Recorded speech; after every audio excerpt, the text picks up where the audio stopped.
Hello दोस्तों, स्वागत है आप सभी का एग्जाम बी में।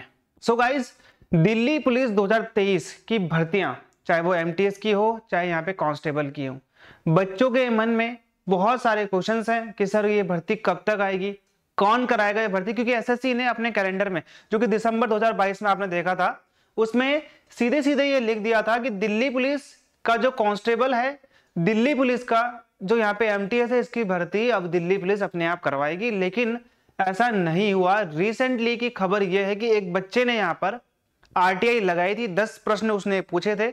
10 प्रश्नों में से उसने ये पूछा था कि सर एमटीएस की कितनी वैकेंसीज हैं, जो कांस्टेबल है उसमें कितनी वैकेंसीज हैं, कब तक ये एग्जाम होगा। तो दिल्ली पुलिस का यहाँ पे जवाब आ चुका है। दिल्ली पुलिस आपको पता है भारत की एकमात्र ऐसी पुलिस है जो कि सेंट्रल गवर्नमेंट के अंतर्गत आती है, MHA, ministry of home affairs. तो यहाँ पे दिल्ली पुलिस कांस्टेबल 2023 से रिलेटेड मैं आज आपको सारी जानकारी देने वाला हूं। कौन इसकी भर्ती कराएगा, कब इसकी भर्ती आएगी, कितने पद हैं टोटल। और ये पद मैं आपको अपने मन से नहीं कह रहा हूं, यहाँ पे आरटीआई डाली गई थी। आरटीआई में दिल्ली पुलिस का आधिकारिक जवाब है, ऑफिशियल जवाब है, ये जवाब उनका है। हालांकि एमटीएस रिलेटेड उन्होंने ज्यादा जानकारी नहीं दी, लेकिन एमटीएस के उन्होंने पद बता दिया है यहाँ पे, और ये भी कह दिया है साफ साफ कि एसएससी ही करवाएगा। तो चलिए, सबसे इंपॉर्टेंट चीज यहाँ पे मैं आज आपको यहाँ पे कट ऑफ भी बताने वाला हूं कि पिछले साल की कट ऑफ क्या थी, पिछले बार की, 2017 की, 2020 की, अब 2023 आप देख रहे हो। तो आगे पता चल जाएगा कि इस बार जब आप एग्जाम दोगे तो आपको कैसे कैसे क्या क्या मेहनत करनी है। तो चलिए, सबसे इंपॉर्टेंट देख लीजिए कि भाई जो फॉर्म है वो फॉर्म आपको कब तक देखने को मिल जाएंगे। ठीक है, तो सब जब आप फॉर्म देखेंगे, सबसे इंपॉर्टेंट चीज है तो यहाँ पे जो दिल्ली पुलिस भर्ती सेल, अभी तो आप ये याद रखना है मैं भर्ती सेल बोल रहा हूं, भर्ती बोर्ड नहीं है। भर्ती बोर्ड इन्होंने नहीं बनाया है। ये कहते हैं कि हम इतने ज्यादा बच्चों की भर्ती नहीं करवा सकते हैं, क्योंकि ये लोग अभी तक ग्राउंड में बैठाकर ही भर्ती करवाते हैं। ये बात आपको पता है। स्कूल्स में ये लोग अभी भर्ती नहीं करवाते हैं कि स्कूल में जाकर बच्चे का क्या ले लिया जाए, टेस्ट ले लिया जाए, उसके बाद उनका फिजिकल। पहले क्या करते थे, जब भर्ती करवाते थे फिजिकल हो गया बच्चे का, फिजिकल के बाद बच्चे कम रह जाते थे, उसके बाद ये बच्चों का रिटर्न करवाते थे ग्राउंड में बैठाकर। तो यहां पर ये फॉर्म कब तक आएंगे, तो एसएससी का आधिकारिक जवाब है कि ये सितंबर 2023 तक फॉर्म आ जाएंगे। अब दूसरी इंपॉर्टेंट चीज यहां पे क्या है, देखिए, आपको पता है एसएससी साल में 2 बार भर्ती कैलेंडर निकाल देता है, 6-6, 7-7 महीनों के लिए। देखिए, आपको दिसंबर 2022 के, आपने देखा होगा 29-30 को आपको यहाँ पे एसएससी का कैलेंडर देखने को मिल गया था, जिसमें आपके लिए अगस्त तक सारी भर्तियां बता दी गई है कि अब क्या क्या आने वाले। सिलेक्शन पोस्ट की भी जो भर्तियां थी वो अभी तक आई नहीं है, लेकिन यहाँ पे 24 फरवरी बोला गया था। 3-4 दिन लेट हो जाता है। तो ये आप यहाँ पे ध्यान देना कि सितंबर 2023 बोला है इन्होंने, तो इसके आसपास ही आपको भर्ती देखने को मिलेगी।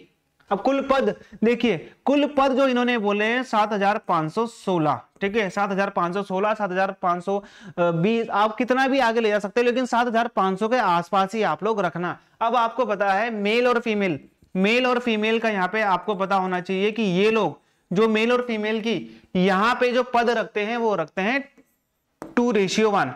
जितने ही पद मेल के होंगे उसके आधे पद किसके होंगे, यहाँ पे फीमेल के होंगे। तो यहाँ पे आप इसको 3 भाग कर देंगे तो 2500 लगभग हो रहा है। तो 5000 यहाँ पे किसकी हो जाएगी, 5000 यहाँ पे हो जाएगी लड़कों की, और 2500 यहाँ पे किसकी हो जाएगी, लड़कियों की। तो मैंने मेल और फीमेल आपको दोनों बता दिया। अब ये एग्जाम कौन करवाएगा, सबसे इंपॉर्टेंट चीज यहाँ पे ये है कि एग्जाम कौन करवाएगा। ठीक है, तो यहाँ पे एसएससी ने कह दिया है कि दिल्ली पुलिस ने साफ मना कर दिया है कि हम तो एग्जाम नहीं करवा सकते, अब ये एग्जाम आप ही करवाइए। तो यहाँ पर एग्जाम अब पूर्णतः एसएससी ही करवाने वाला है और कोई नहीं करवाएगा। दिल्ली पुलिस नहीं करवाएगी। फिजिकल आपका दिल्ली पुलिस करवाएगी, यह ध्यान देना आप। आपका मेडिकल दिल्ली पुलिस करवाएगी, एसएससी नहीं करवाएगा। यहाँ पे एज, तो एज के लिए क्या बोला है, ठीक है, आपको पता है एज आपको 18 से 25 देखने को मिल जाएगी। एससी एसटी ओबीसी की जो एज है उसमें उसको रिलैक्सेशन मिल जाता है अकॉर्डिंग टू द नोटिफिकेशन। अब आपको पता है मेडिकल कौन करवाएगा, और फिजिकल मेडिकल यहाँ पे दिल्ली पुलिस करवाएगा, फिजिकल भी यहाँ पे दिल्ली पुलिस करवाएगा। प्रक्रिया बहुत लेट हो जाती है इससे, क्योंकि यहाँ पे जो बच्चे रेफर होते हैं, जिन बच्चों का डॉक्यूमेंट अभी तक बना नहीं होता है, जिन बच्चों का मेडिकल में थोड़ी बहुत प्रॉब्लम हो जाती है, रेफर कर देते हैं, उनका 6-6 महीने 1-1 साल तक खींच देते हैं। लेकिन अब ऐसा नहीं होगा, अब ये प्रक्रिया जल्दी होगी, ये ऐसा बोला गया है। फिजिकल में भी आप देख रहे हो, फिजिकल भी आपका दिल्ली पुलिस ही करवाएगा अपने ग्राउंड में। तो ये जानकारी थी जो कि मैंने आपको सितंबर 2023 की बता दी है। अब एग्जाम का इन्होंने यहाँ पे नहीं बताया कि एग्जाम कब तक होगा। देखिए दिल्ली पुलिस भर्ती बोर्ड की बात चल रही थी यहाँ पे कि दिल्ली पुलिस का एक भर्ती बोर्ड बनना चाहिए। भर्ती बोर्ड क्या होता है, तो यहाँ पे मैं आपको बताता हूँ। देखिए भर्ती बोर्ड से क्या फायदा होता है। अभी तक दिल्ली पुलिस के पास क्या है, सिर्फ एक है भर्ती सेल, ठीक है, रिक्रूटमेंट सेल बोलते हैं जिसको हम, ठीक है, जिसको हम बोलते हैं रिक्रूटमेंट सेल। भर्ती सेल एक छोटा होता है, सबसे इंपॉर्टेंट चीज। दूसरी इंपॉर्टेंट चीज, ये बड़ी बड़ी चीजें करने के लिए नहीं होता है। बड़ी बड़ी चीजें का मतलब भर्ती करवाने के लिए नहीं होता। दिल्ली पुलिस कितनी भर्तियां कराता है, दिल्ली पुलिस आपको भर्तियां कौन कौन सी कराता है। देखिए दिल्ली पुलिस में आपको एएसआई की मिल जाएगी, रेडियो ऑपरेटर है, चाहे वो जो भी है, चाहे वो स्टेनो है। एसआई की नहीं होती है, एसआई की होती है सीपीओ के द्वारा। सीपीओ एसआई की जो वैकेंसी आती है वो उसमें दिल्ली पुलिस एसआई भी होता है। एक एएसआई, फिर आता है head constable ministerial, radio operator भी होता है। अब यहाँ पे आता है कांस्टेबल, और फिर आता है यहाँ पे आपका एमटीएस। ओके, तो ये 4 भर्तियां हैं जो दिल्ली पुलिस के अंतर्गत आती हैं, और ये जो दिल्ली पुलिस का भर्ती सेल है वो इनको करवाने की जिम्मेदारी नहीं लेता है कि हम इतनी बड़ी भर्तियां नहीं करवा सकते, छोटी मोटी भर्तियां हम करवा देंगे। तो यहाँ पे ये बोलते हैं कि एसएससी को आपने देखा होगा, इसका तो अभी प्रक्रिया पिछले साल ही फॉर्म आए थे, कांस्टेबल भी एसएससी और एमटीएस भी एसएससी करवाता है, और ये फॉर्म बहुत कम आते हैं, तो ये कई बार दिल्ली पुलिस अपने आप करवा लेता है। यहाँ पे हेड कांस्टेबल मिनिस्टीरियल, कांस्टेबल और एमटीएस। अब सबसे इंपॉर्टेंट चीज क्या है कि जो हमारा भर्ती सेल है, भर्ती सेल अभी तक बन के तैयार नहीं हुआ है, बनने की प्रक्रिया में था। मिनिस्ट्री ऑफ होम अफेयर्स के साथ बातचीत हुई, लेकिन वो पूरी तरीके से विफल हुई, और भर्ती सेल अभी तक बंद फाइल में ही एक तरीके से क्या है, पेंडिंग पड़ा हुआ है। तो भर्ती जो हमारा भर्ती, ये आप देख रहे हो ना भर्ती सेल, तो यहाँ पे भर्ती बोर्ड नहीं बना हुआ है, भर्ती सेल छोटा होता है। भर्ती बोर्ड की यहाँ पे बात चल रही थी, तो भर्ती बोर्ड यहाँ पे अभी तक आपको नहीं बना हुआ मिलेगा। तो भर्ती बोर्ड नहीं है, तो इन्होंने बोला कि एसएससी आप ही क्या करवाइए, पेपर करवाइए, हम फिजिकल और मेडिकल करवा देंगे जो भी भर्तियां आती है दिल्ली पुलिस के अंतर्गत। सिलेबस क्या रहता है भाई, मैं यहाँ पे कांस्टेबल की बात कर रहा हूँ, यहाँ पे मैं एएसआई हेड कांस्टेबल मिनिस्ट्रियल की बात नहीं कर रहा हूँ, मैं सिर्फ कांस्टेबल की बात कर रहा हूँ, एमटीएस की बात भी नहीं कर रहा हूँ। तो यहाँ पे रीजनिंग आप देख रहे हो 25। पिछले बार आपने जब देखा था एग्जाम बहुत ही हार्ड आया था, बहुत से बच्चे जिन्होंने दिया है उनको पता होगा कि यहाँ पे अगर आप ये देखोगे ना 50 वाले जो जीके और करंट अफेयर, एकदम 2 महीने पुराना करंट अफेयर पूछ दिया था, 2 महीने पुराना। ये जिन्होंने पिछले बार पेपर दिया है उनको पता है अच्छे से कि पेपर कितना हार्ड आया था। बच्चे पढ़ के गए थे यहाँ पे ज्यादातर स्टैटिक पार्ट जीके का, लेकिन वहां पे क्या आ गया, वहां पे आ गया 2 महीने पे रहने का पूरा 25 से 30 क्वेश्चन आपके क्या करंट अफेयर के आ गए। तो यहाँ पे बहुत दिक्कत होती है, तो ये आप ध्यान देना। क्वांट भी ऐसी आई थी कि जिसमें आपको एक तरीके से बहुत ज्यादा कैलकुलेशन करनी पड़ रही थी, बहुत हैवी थे। इतना टाइम नहीं होता कि आप इतना क्या कर लो, एक तरीके से 90 मिनट का अगर आपको टाइम दे भी दिया, तो यहाँ पे जो क्वेश्चन थे उसकी लेंथ बहुत ज्यादा थी, बहुत ज्यादा कैलकुलेटिव थे, इस वजह से यहाँ पर थोड़ा टाइम मैनेजमेंट हो नहीं पाया। कंप्यूटर अवेयरनेस थोड़ी बहुत ठीक थी, लेकिन इतनी ज्यादा एक तरीके से आप बोलेंगे इजी नहीं थी। तो रीजनिंग का थोड़ा बहुत स्तर ठीक था, लेकिन ये जो जीके और सीए था ये बहुत ज्यादा यहाँ पे हार्ड बोली गई थी पिछले बार के बच्चों के द्वारा। तो ये मैंने आपको बताया है कांस्टेबल का, एग्जीक्यूटिव का, जिसकी हम यहाँ पे बात कर रहे हैं। भर्ती बोर्ड अभी तक नहीं बना है, आगे बनने की जो प्रक्रिया है वो भी हमको यहाँ पे अभी तक बताई नहीं गई है। चलिए 2016 की कट ऑफ देख लेते हैं। अब सबसे इंपॉर्टेंट बताता हूं आपको, ये जो पेपर हुआ था ना 2016 का, ये पेपर यहाँ पे नो नेगेटिव मार्किंग, ठीक है, नो नेगेटिव मार्किंग, यहाँ पे कोई भी नेगेटिव मार्किंग नहीं है। लेकिन यहाँ पे 2020 वाले में आपको नेगेटिव मार्किंग देखने को मिलेगी, 1/4 आपको देखने को मिल जाती है। यहाँ पे कोई भी नेगेटिव मार्किंग नहीं थी। देखिए 2016 में आपको इसके फॉर्म देखने को मिले थे, 2017 में इसका पेपर हो गया था, और यहाँ पे 2018 में इनकी ज्वाइनिंग हो गई थी अप्रैल मई में, ठीक है। और वैकेंसी कितनी थी उस टाइम, 7200, तो बहुत अच्छी वैकेंसी थी। कट ऑफ की यहाँ पे बात कर लेते हैं हम लोग। पहले मैं आपको 2020 का बता देता हूं। देखिए 2020 में अगस्त सितंबर में इसकी भर्ती समथिंग आई थी, तो दिसंबर 2022 में इसका क्या हो गया था, एग्जाम हो गया था, और अप्रैल से पहले बच्चों की ज्वाइनिंग हो गई थी, और इनकी ट्रेनिंग अब खत्म भी हो चुकी होगी, या फिर लास्ट फेज में आज की डेट में होगी जब तक मैं ये वीडियो बना रहा हूं। तो ये आप देख रहे हो वैकेंसी 5800 वैकेंसी है, सीधे कम हो चुकी है वैकेंसी। अब जो आने वाली भर्तियां हैं जो हमारी 2023 की आएंगी, उसमें कितना बोला है, 7500।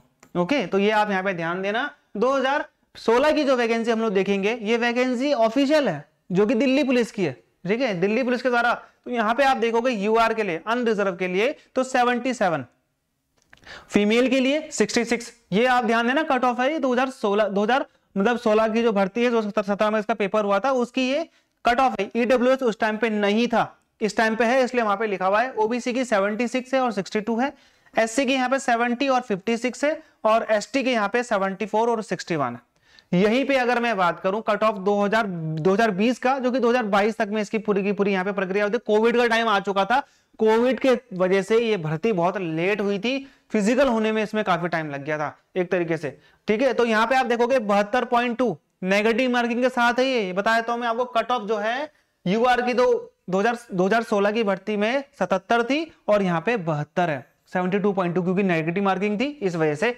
और फीमेल की कितनी गई है, 56.7 गई। ईडब्ल्यूएस था 62.5 गई थी, 44.9 गई थी। अब यहाँ पे आप देखोगे ओबीसी 68.3 है, 53.4 है, और यहाँ पे आप देखोगे एससी 57 है और एसटी 65.1 है। वहीं पे आप फीमेल की देख सकते हो। तो यहाँ पे आप देखना यूआर की बात कर रहा हूं मैं बस, तो मेल की 77 है, फीमेल की 66 है। और वहीं पे अगर हम बात करेंगे 2020 की भर्ती की तो 72.2 है और 56.7 है। तो ये थी कट ऑफ किसकी, 2016 की, 2020 की। 2016 में आपकी नेगेटिव मार्किंग नहीं है, 2020 में आपकी नेगेटिव मार्किंग होती है। अब यहां पे सबसे इंपॉर्टेंट चीज क्या है, अब आप देखोगे कि जो कांस्टेबल एग्जीक्यूटिव की जो यहाँ पे वैकेंसी है, तो यहां पे आप देखोगे 7500 है, ओके। तो यहाँ पे 7500। अगर मैं एमटीएस की बात करूं तो ये दिल्ली पुलिस ने जवाब दिया है जब बच्चे ने पूछा था कि कितनी गई है, कितनी है वैकेंसी, तो यहाँ पे आप देखोगे 811 वैकेंसी बोली गई है। 811 वैकेंसी एमटीएस की और कांस्टेबल की 75 वैकेंसी, दोनों को ही यहाँ पे एसएससी करवाने वाला है, एसएससी एग्जाम करवाएगा। इसकी वैकेंसी सितंबर में आने वाली है 2023 में। इसकी वैकेंसी का अभी बताया नहीं है, ये आप ध्यान रखना यहाँ पे, सितंबर 2023, ओके। तो सितंबर 2023 बोला है, तो एग्जाम आप इसका दिसंबर या फिर जनवरी 2024 तक मान सकते हो, जो कि अभी तक इन्होंने डिक्लेयर नहीं करा है। तो ये भर्ती आपको पूर्णतः आपको आने वाले टाइम पे सितंबर 2023 में देखने को मिल जाएगी, जो कि दिल्ली पुलिस का जवाब है, ओके। सिलेबस के बारे में भी जब पूछा गया था, सिलेबस भी इन्होंने नहीं बताया। सिलेबस भी इन्होंने बोला है कि जब हम नोटिफिकेशन निकालेंगे तो सिलेबस को हम नोटिफिकेशन में दे देंगे, क्योंकि वो फ्यूचर इंफॉर्मेशन है, हम उसे दे नहीं सकते हैं। यहाँ पे दिल्ली पुलिस का जवाब ये था, भर्ती सेल का जवाब ये था। भर्ती सेल है, भर्ती बोर्ड अभी तक वहां पे नहीं बना है। भर्ती बोर्ड बनने की जानकारी यहाँ पे दी जा रही है कि भर्ती बोर्ड जल्दी बन जाएगा। तो गाइज ये थी मेरी आज के आपके लिए इंफॉर्मेशन, जो कि मैं आपको देना चाहता था। और भी कोई अगर आपकी इंफॉर्मेशन, अगर आप चाहते हो कि ये इंफॉर्मेशन आप चाहते हो, तो आप मुझे कमेंट में लिखो, मैं जरूर उसका वीडियो बनाने की कोशिश करूंगा। तो मिलते हैं हमारे अगले वीडियो में, तब तक के लिए गुड बाय।